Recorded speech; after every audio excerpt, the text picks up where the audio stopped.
But Judge Klopper, we've seen a whole lot of infighting within Umkhonto Wesizwe. Yes. I don't know how many times you've changed your Secretary General and so on.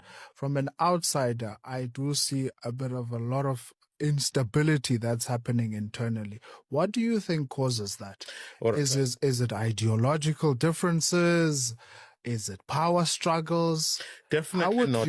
Sorry, I'm sorry to be rude. Yes. Definitely not ideological. We must all sing from the same hymn book. But I will explain this. NgesiXhosa. Yes. Mawuhamba uyoloba uthatha inet ufake olwandle. Yes. Izawuphuma nenhlanzi. Izawuphuma neyononkala. Izawuphuma nenyoka.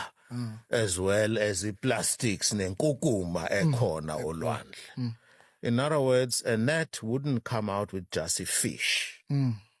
Right? You are putting a net, it's wide.